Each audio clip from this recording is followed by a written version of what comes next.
Just when somebody could raise a hand or a sound check, let me know that I'm being heard okay. You can see my computer screen. Also, Lon or Lane or Kate, if there a way that I can see the inbound questions, or we could just plan on opening up the mic when I am wrapped up.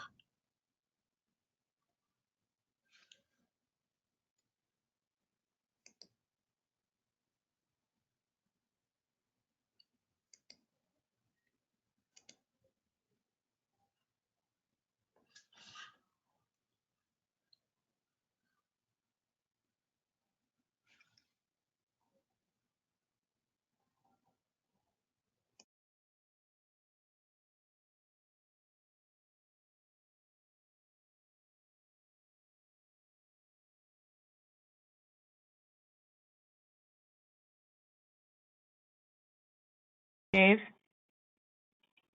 I'm here. you should be good to go. Yes, sir. I can be seen and heard okay? Yes, your screen shows and we can hear you loud and clear. Perfect. Is there a way that I can see the inbound questions, or are we not able to do that? Let me check on it. It's the first time I'm logging into this system, so Okay. and I will send you a message If over shortly. if not, the last time we couldn't make it work, and we just opened up the mics at the very end to allow for Q&A. Okay, sounds good. And we'll get started here in a minute then.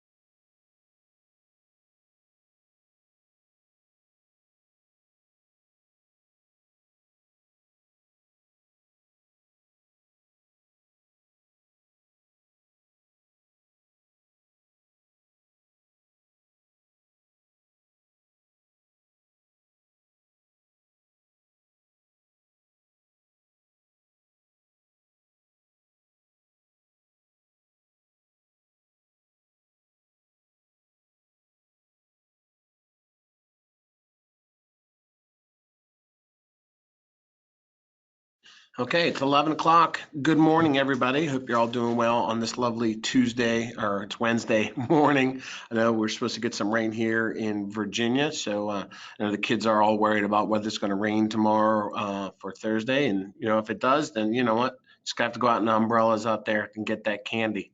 But hopefully the lightning subsides and doesn't create too much of an issue for us all. Maybe we'll luck out and get that out of the way earlier in the day. So today is week 4 for the regional tech sessions that we've been putting on for you all. I hope you've been able to get what you're looking for out of these. I hope you've been able to go back and look at the recorded sessions. I know that those have been shared after each event, and they're there for you guys to go back to. Today, we're going to continue to build upon what we've been going through, which are the core features within Command, having come up through setups, the contacts, the opportunities, and today we're going to talk about Docusign. Obviously, we're a couple weeks into that now, so most of you should be familiar with utilizing that system. I do know that it's not fully integrated into all offices and market centers, and all the boards are not currently tied to it. So some people are still using zip forms, some people still using .loop, and that's okay. But today we're going to talk about how they all Docusign integrates into our opportunities. So let's go ahead and jump right into that. And what needs to happen is that you have to have a contact and you have to have an opportunity. And you can't log in directly to Docusign to create the rooms or the envelopes that you need. That has to be started and connected from within Command first. You can later on go in and connect into Docusign and have access to your documents, but the first thing that needs to happen is that the opportunity needs to be created and connected to Docusign from Command. So I'm just going to go ahead and take one of my volunteered contacts here. We'll go into Minnie Mouse here, and I'm going to go ahead and create an opportunity for her. So if we go into the contact, we can go to the opportunity, then we'll go ahead and we'll create an opportunity.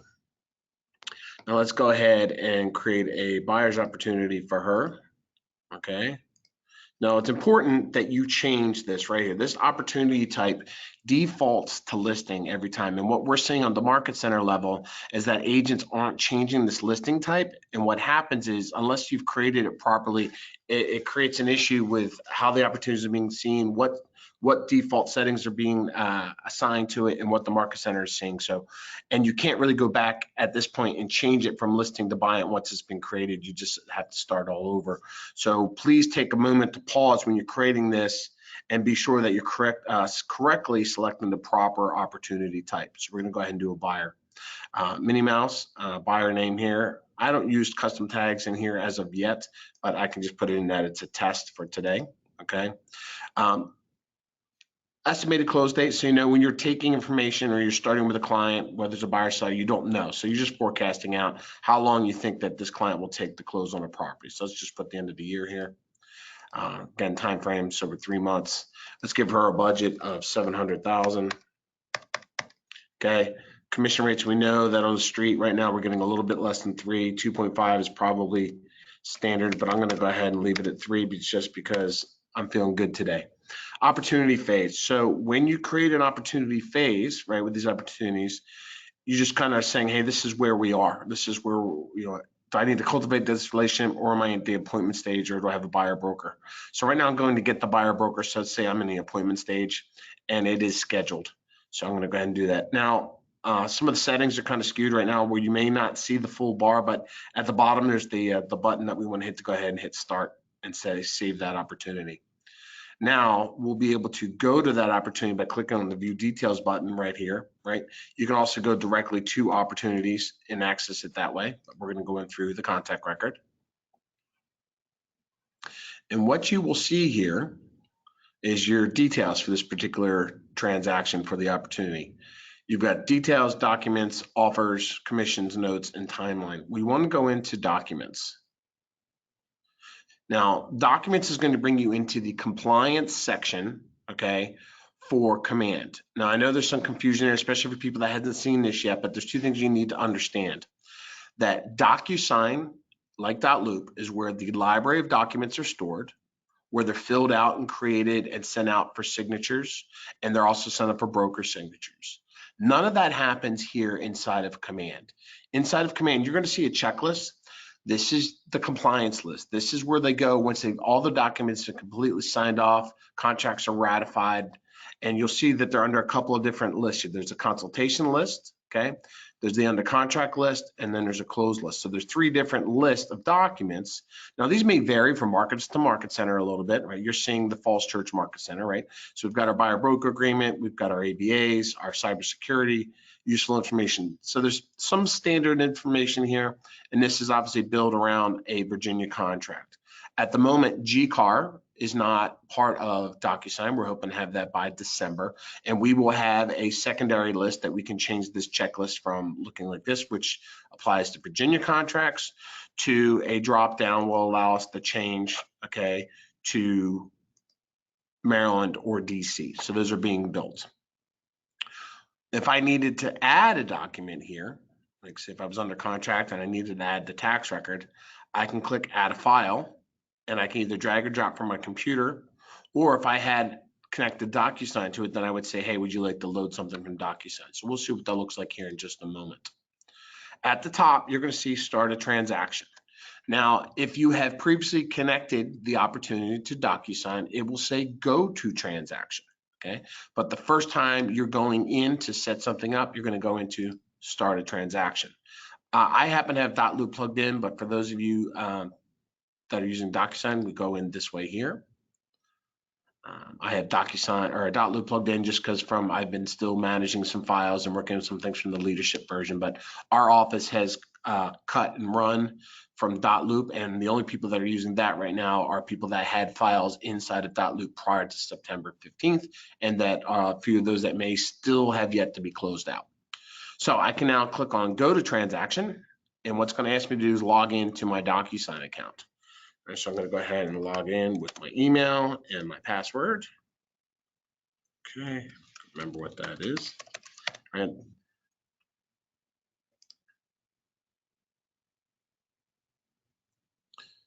All All right, give that a second to open up. I want you to do, so you now see that you're in Docusign Rooms. As you can see right at the top here, that's Rooms. Some of you may be familiar, have utilized Docusign in the past. This is probably different than the Docusign that you're used to. This is their Rooms edition, okay? And if you think of a room might be very similar to what we were utilizing calling a loop, okay? So we're using a room.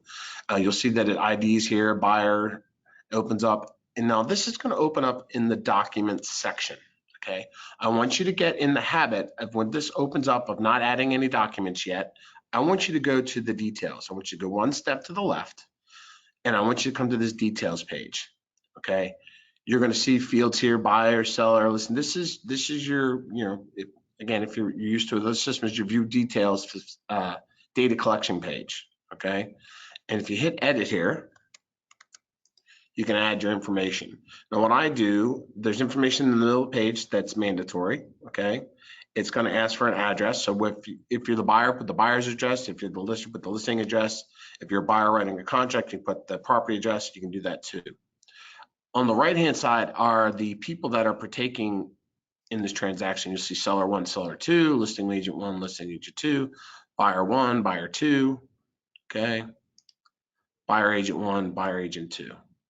I like to collapse those down just to shorten that up from my page for me because I don't have all that information, or I don't need all that information yet. So I'm going to go ahead and put an address in here for Mickey. I'm just going to use our office address, okay?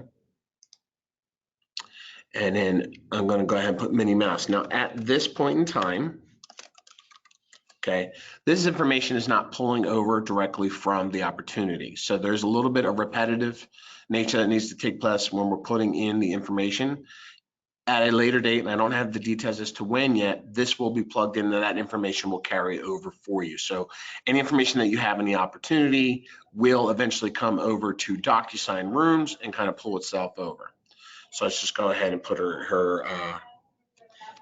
email in here at Gmail. Okay. Now I'll go down to my information down here at the bottom.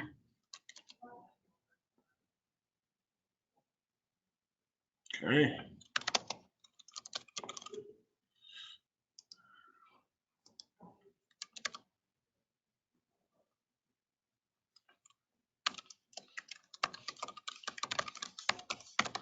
All right, it's my company.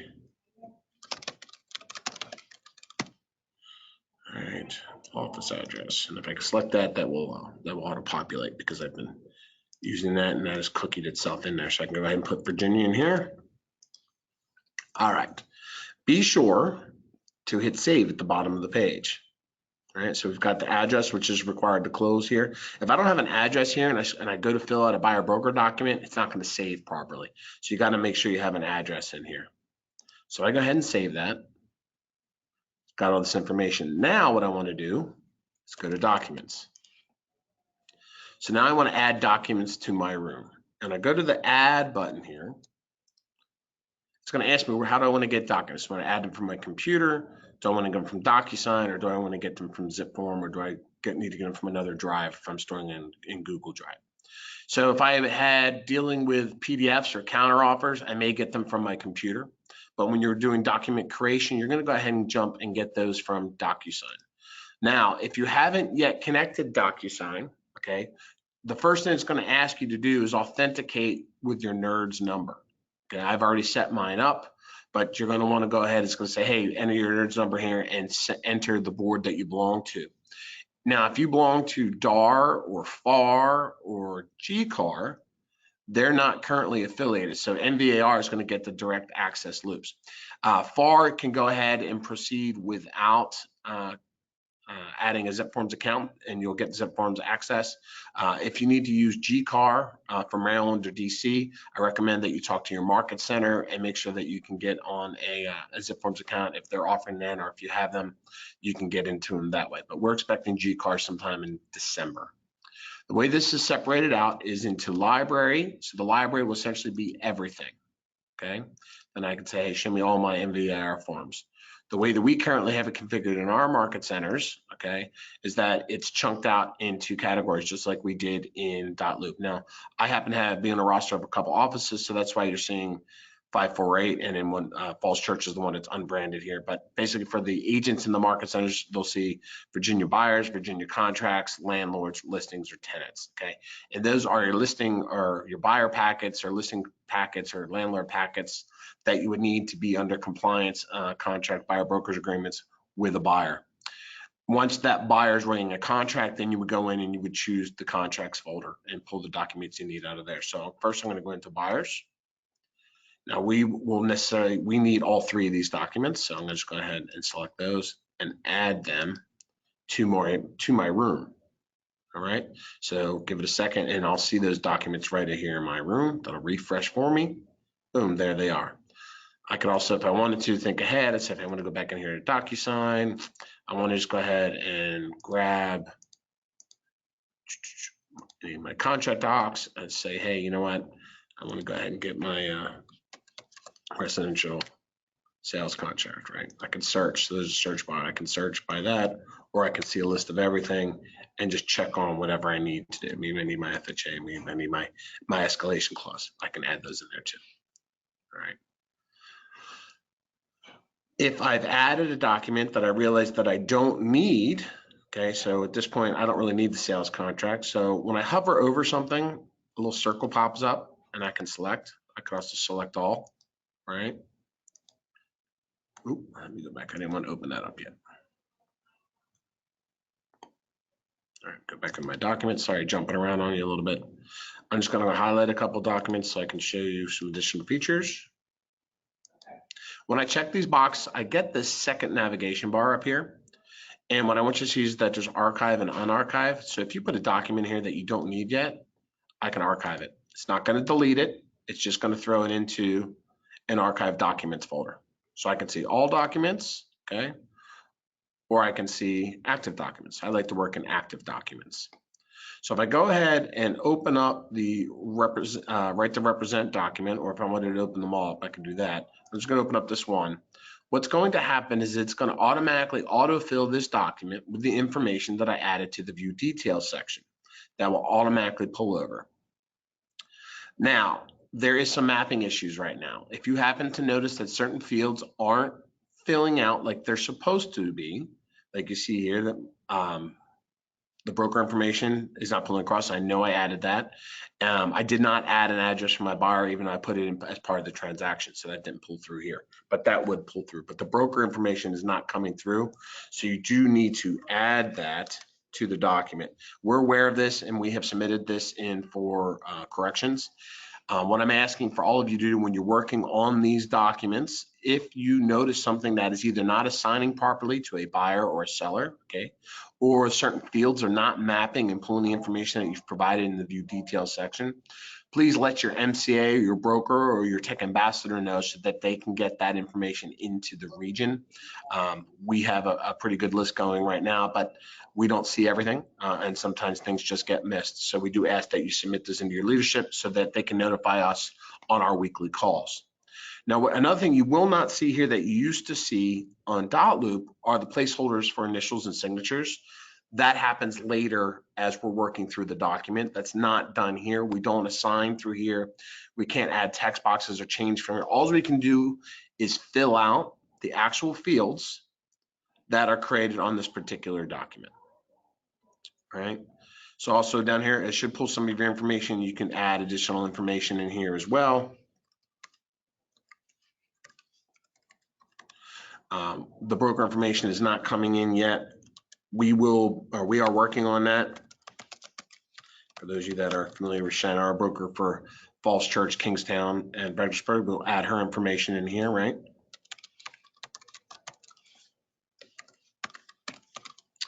All right, now let's just pretend that I filled the rest of this information in. You kind of get the point, you know how to fill out these documents. I'm going to go ahead and save and close this here. Give it a second. Now, the next thing I want to do is that, let's pretend I've created this document. It's now ready to go out for signatures to get my buyers to sign off on this. Next thing we need to do is create what's called an envelope. Okay, you can either create envelopes by clicking on that right here, or you can select the actual documents that you want to send, okay? And you can click this Docusign pen right here. So while I talked about this being a room, okay, now a room will have multiple envelopes. So every time you send a document out to be signed off by somebody, you will have an envelope. You'll create an envelope, okay? So I'm gonna go ahead and select this exclusive right. I'm gonna click Docusign. It's going to create an envelope and open up in the envelope section of the room for me. You'll see here that I've got my document. I could preview that document right here. It asked me to name the envelope. Because we have multiple envelopes, this is what I see. I want to name this. I'm just going to call this the buyer docs. Okay. Now, if I was missing a document and I realized that, hey, I need to send my understanding rights and responsibilities, I could click on this room docs button right here. And I can go ahead and get my understanding. Well, I don't know why I'm not seeing that. Oh, because I haven't filled it out yet. So there's not any assignable roles to it yet. All right. So if I had filled out the understanding right, then I could add that here as well.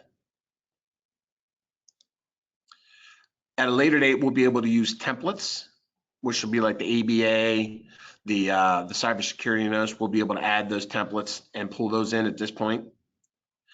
Right below that, we have to add a recipient. Okay. So what you're going to see here are three options. If you're using a form, if you're using a PDF, then you'll only see two options, okay?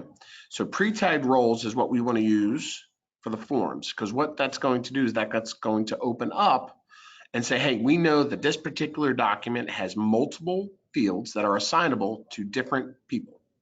So right, I have Minnie Mouse, so she's my buyer, or I could just choose her name from the dropdown. Minnie Mouse, and it will automatically check here. I also know that my buyer needs to sign, or my buyer broker, so Shannon. Now, Shannon is not yet part of the loop. She's not defaulted into the loop. Even though I added her name here, she is not necessarily part of the transaction at this particular point. So I would want to check the buyer broker section here, okay, without assigning her name here. I go ahead and click Add Selected. It's going to say, okay, Minnie Mouse is here. She's going to need to sign. And my buyer broker's here, but they don't have a name yet. So I can go ahead and type in Shannon's name, or whoever your broker is, right? You don't want to be sending things to my broker. You want to use your broker's name, right? All right, now I can also change the order, make her sign too. This is a feature that I absolutely love in here, is that we can have this bounce. Once something is completed, it can go to the next person.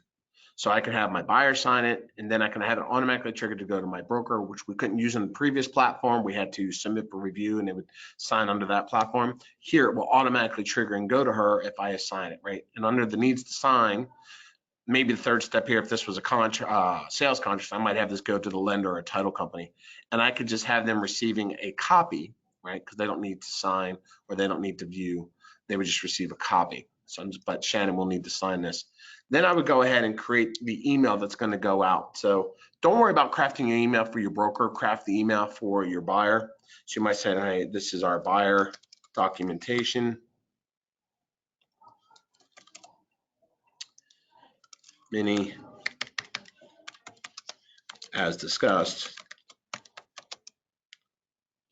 I'll call you to walk through. Right, as you know, as agents, we don't want to just send this stuff out. We want to be walking them through. So you want to Skype, you want to chat, you want to Google Hangout, whatever, you should be talking them through the documents that they're signing. The next thing that you can do, now I could save and close this and send it at a later date, right? I could delete this if I realize, hey, I don't need to do this point. I could actually delete this, and it won't delete the document, it just deletes the envelope, okay? But if I'm ready to send, now this won't send it yet, but I do have to go to this next step. When I click next, it's going to open up the PDF editor, right? So in Dotloop, we could do this a lot easier, or not easier, earlier in the process, but you cannot edit a document until after the fields have been filled out, right? And the people have been assigned to it. Now, if you're working on a PDF, you would still have to create an envelope and have the PDF loaded into that before you can get to this screen. So you're going to see here on the screen, you're going to see the people that are part of this document, and they're assigned different colors, yellow and blue, Okay, if I had another color, it might be purple or green. And we'll see all the documents in this tabs here telling us that they are assigned to sign something on those pages. Now, if I scroll through here, I'll see the document. Now, what I cannot do here, if I wanted to change something on one of these fields, I can't. These fields are no longer editable at this point. I would have to go back into the form in the previous, in the room and make any changes I needed to make there. Now, with that said, if I needed to, I could add a text box and type something in, right? Now, when I click text, it automatically at first will be assigned to Mini, and I can't necessarily do anything there. But if I check this required field and basically turn off that it's required, I could type right in that field, right? Then I could type something in there, right? Make it a little bigger, stretch it out. Sometimes you just gotta get used to certain things.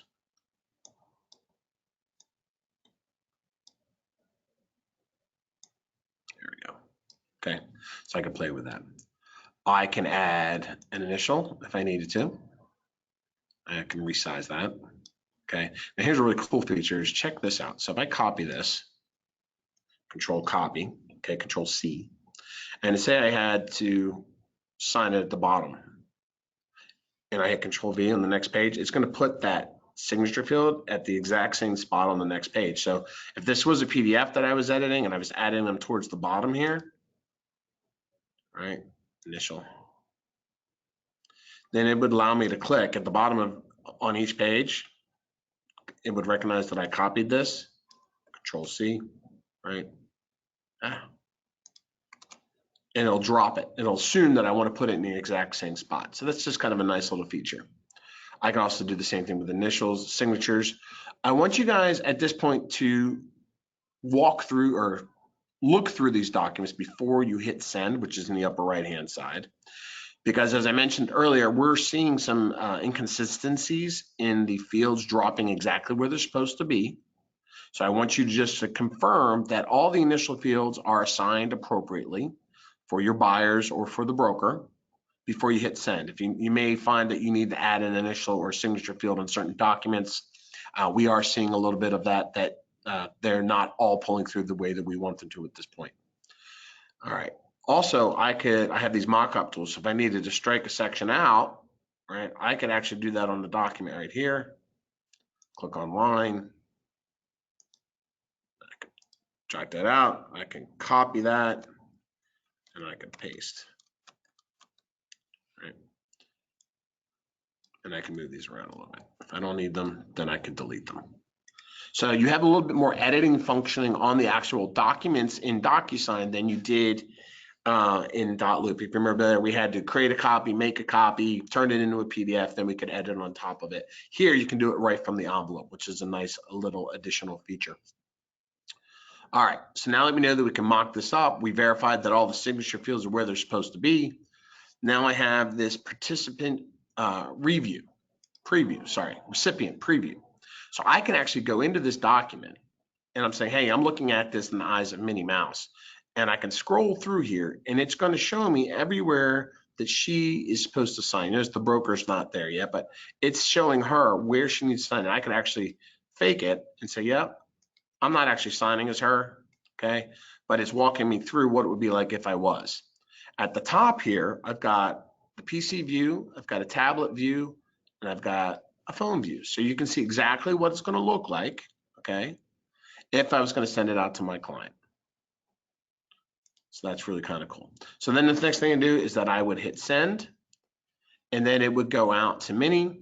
And once Minnie signed it, it would go out to my broker. And what you're going to see here is a view look. It's going to say, all right, it's in the hands of your client, okay? And it's waiting for them. I can actually click on that and open that up. It says Minnie still needs to sign, and it's waiting for her to do that. I could resend it to her if she said she didn't get it. And once she signs it, it will then kick over to my broker. Right? I could go and I can view the documents. I could void this if I made a mistake. I can look at the envelope history, right? It's going to tell me who did what to the envelope. So I have all that access. Pretty cool, right? Now, let's go back into command for a second, see what I can see here. So now that this transaction is connected, okay, and let's pretend that the buyer broker had been actually signed, I can click on the Docusign button, and it now sees all of those documents that are in the Docusign room for just that transaction. This isn't looking at all the documents that are in Docusign. It's only looking in the envelope, or I'm sorry, the room for this particular transaction. And that's why it was really important that when you first went in here, that you created the opportunity and linked it to rooms first. Because if I went into rooms and didn't connect it to a opportunity, I wouldn't be able to be seeing these documents. So this is really important. So if I can go in here, I can just go ahead and select my buyer broker agreement. I'm exclusive, right? I go ahead and check on that and click assign. And you'll see that it'll drop right in here. And now I have the ability to submit it to my market center. Okay, and that way that your compliance broker then can go in there. They can approve. So this says uploaded. So this will either change to approved or returned. And if they click returned, then you'll have a little message here where they sent you a little love note saying what was wrong with the document and why it was kicked back. Okay.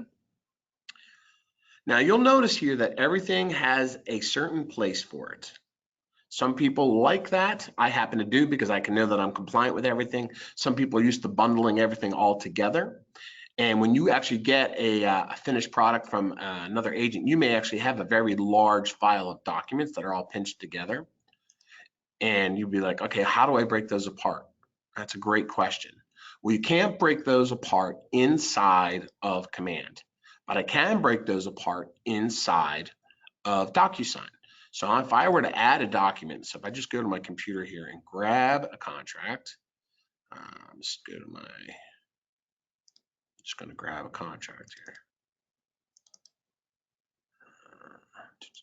I just grab this. This is more than, let's hope this is more than one page here. Yep, it's 3 pages, perfect. So if I wanted to split this up, let's just pretend that this was an actual contract here. I can go in here to this document actions button and click on split. Now I really like this split feature a little bit better than the .loop version, because in .loop you need to know where the page breaks were. Here I can actually see my documents and I can say, hey, you know what? Page 1 is my EMD, right? That's page 1. And click add document. Say page 2 and 3 is my finance. I can go 2, 3, and I'll highlight them both. Or I could even go out of order. If for some reason they were loaded wrong, I say, you know what? My finance actually got reshuffled. It's actually page 1 and page 3, okay? And page 2 is my EMD. So I can change them out of order like that. So that's just, I really like the splitting feature. It works out really well, but this is what we would go in here, you would split apart those 30 or 40 pages that you had that would be your, your ratified contract, your EMD, the tax records, the copy of the Bright listing, obviously your contract would include the sales contract, the financial clause, the escalations, anything you needed to bundle that together as the contract. But that's where you would go in here and you just upload that PDF and split that apart, okay?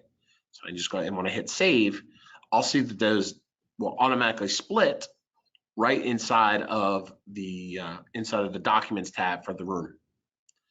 Right, so it'll be boom, boom, boom, split apart.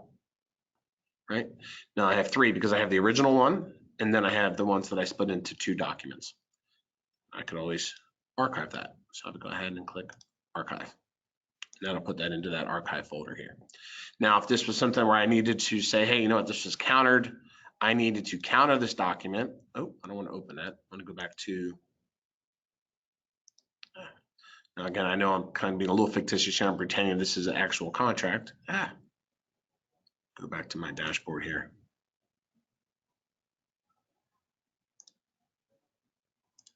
Cancel.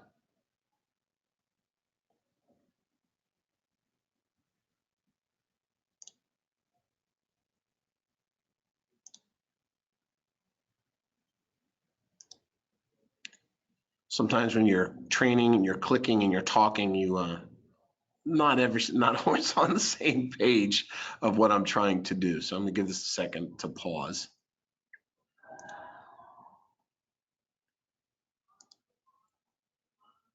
Just want to show you that you see that there's additional documents that I split are now in here as well. Okay, EMD, so I could load that. All right, so let me come back to this, where's mouse? These are all of mine that I'm working on.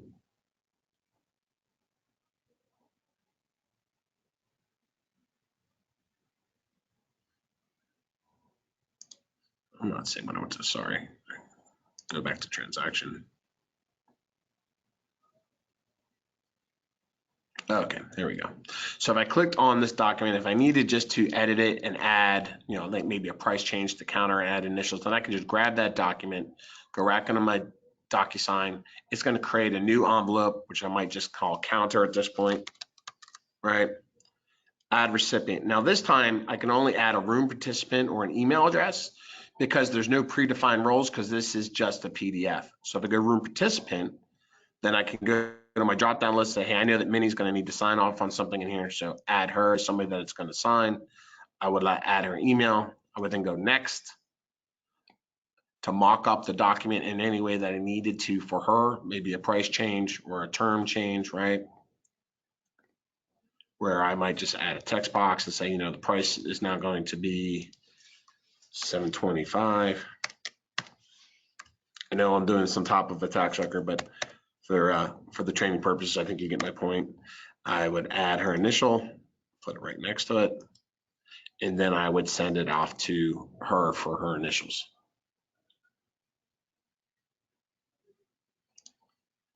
Okay. Once I was under contract, then I would go connect and grab that ratified contract. Okay. Add that in there. And then once I actually closed, then I would go through and add my settlement sheet and add that in there. Now, if you're like me and you like to store other documents, you can store the other documents inside of your Docusign folder, okay? Or you can upload them for compliance if you so choose. So I like to put green sheets. So green sheets are not a placeholder, and I don't want to add them to my compliance checklist.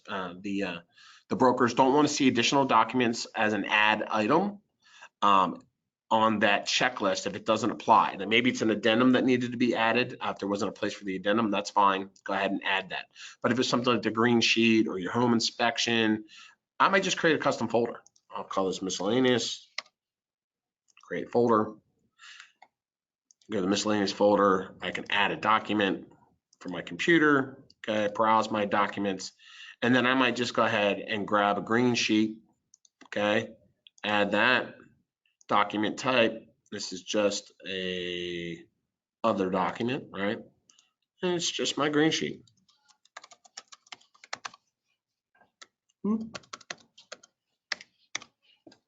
Add. All right, and that's there, it's in there. It's not going to be submitted to the market center. It's not going to be submitted to my broker. Remember, that's not how green sheets are submitted. Green sheets are still submitted the old way until we open up the commission section. With that being said, I'm going to jump back in envelopes real quick. Go to documents.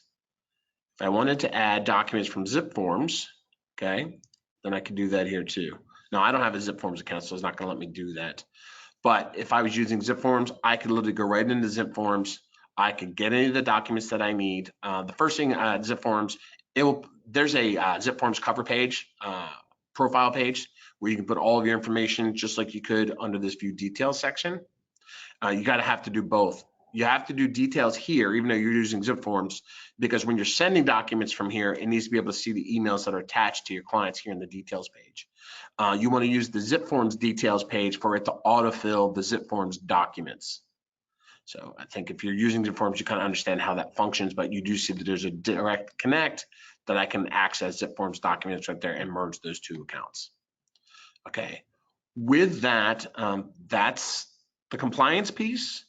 That is Docusign, and that is now in 1 month's time taking you all from setup to contacts to opportunities to utilizing and working within Docusign. Now, obviously, there's a lot of things and different layers, from an editing, things you can play around. The Docusign component of this is still going to be enhanced. I kind of talked about some of the things that are still missing and we're working on corporate-wise, but now I think you have a pretty clear understanding, right, of how this will work for you and how your market center needs it to work for you.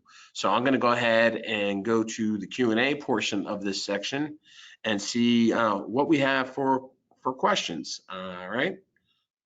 See, I still have 21 of you on. I am not able to see this, and I can't expand these questions.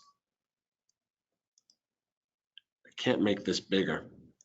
Unfortunately, it's very, can line be in an angle? Honestly, I haven't tried to add it on an angle. Let's see what that looks like. If I went back into this document, edit. Let's just throw a mini back in there again. Mini mouse, add, next.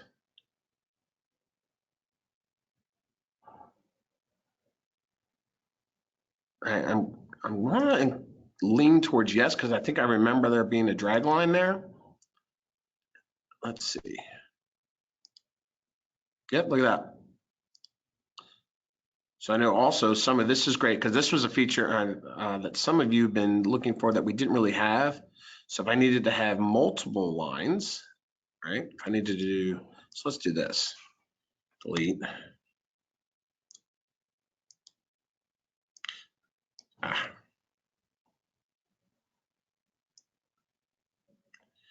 All right, so we've got that there. I know lots of you like to use the crosshairs.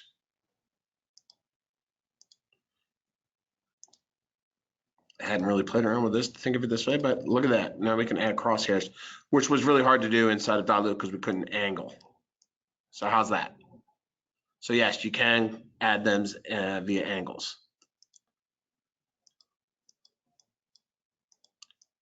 I can't really see any of these other questions. So what I would like to do, I think, is I'm not sure who's on the line with me, controlling me from corporate or from the region here from you. But if you could open up the questions, if you have a question, raise your hand and they'll turn on your mic so I can hear what your questions are.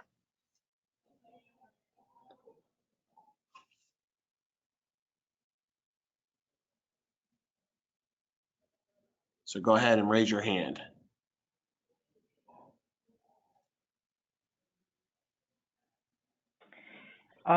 Tim, you're unmiked. I heard somebody there for a second. Somebody was unmiked.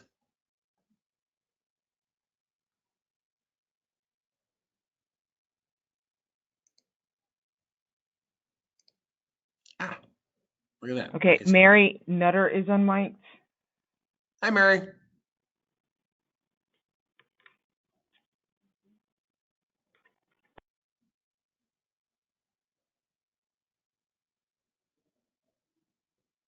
Mary, you there?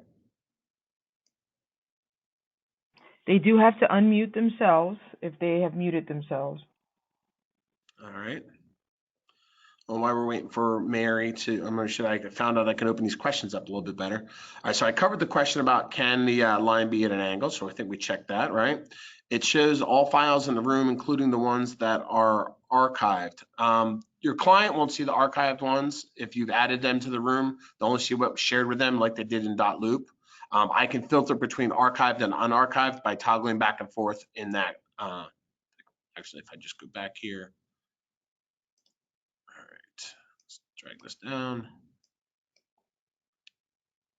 Reduce that. How do I make that disappear again? Okay. All right, so I'm going to close this, discard this envelope. I go back to the home page. Oop.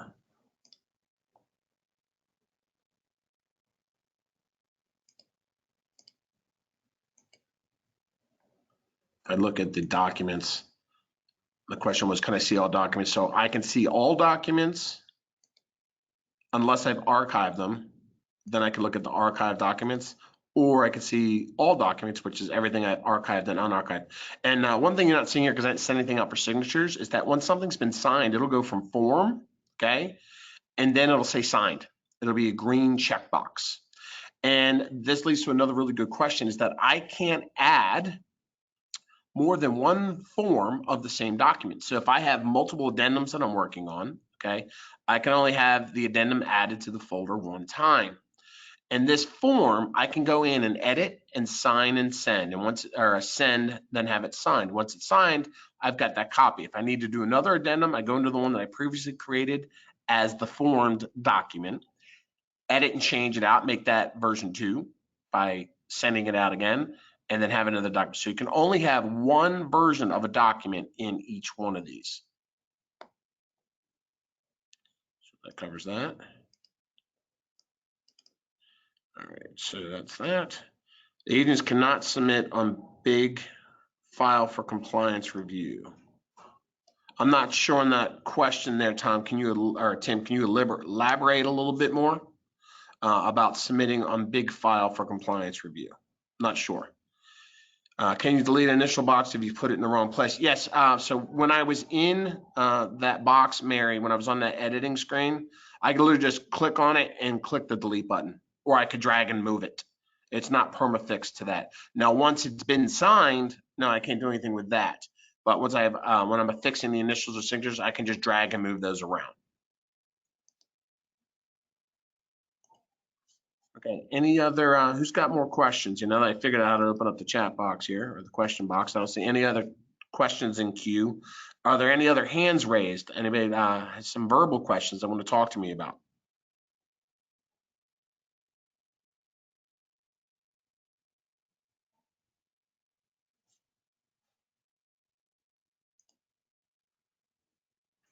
Do the crosshairs again, absolutely, sure. So let me just go ahead and open up a box. So I'll just go ahead into a document. Okay, so let's just go ahead and open up this exclusive right for representation here. I'm going to go to the Docusign envelope.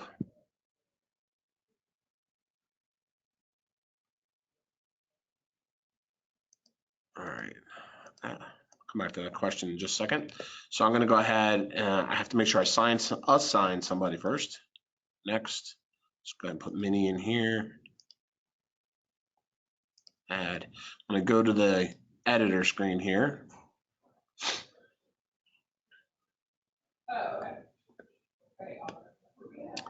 Go to this markup tools right here. So there's different tools and they're kind of hidden. If I go to markup tools, that's where I get my line. And then I can put a line on here and I can turn it north, south, or vertical. I can just move it around. It's just moving with my mouse. Not really doing anything special when I created it. Now, once I've clicked off it, it's locked in place, but I could also grab that and move that or drag that, make that longer. I can make a second line here and just bring that down this way. That's how I made the cross. All right. There was another question that I saw there about, you're showing how to split big files into separate files. Is that required?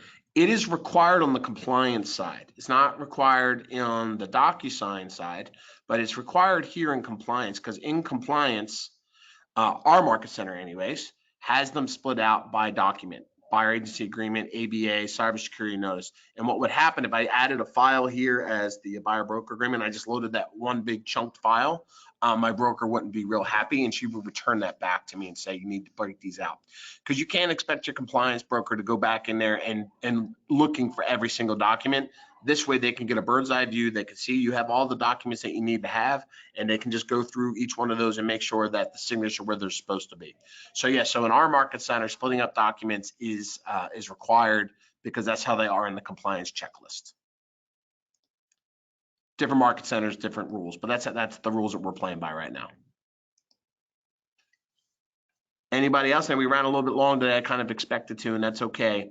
And the more that this evolves and more Docusign evolves, we'll probably go back in this and do another round of more detailed editing tools and features. So it's something we will certainly come back to at a later date.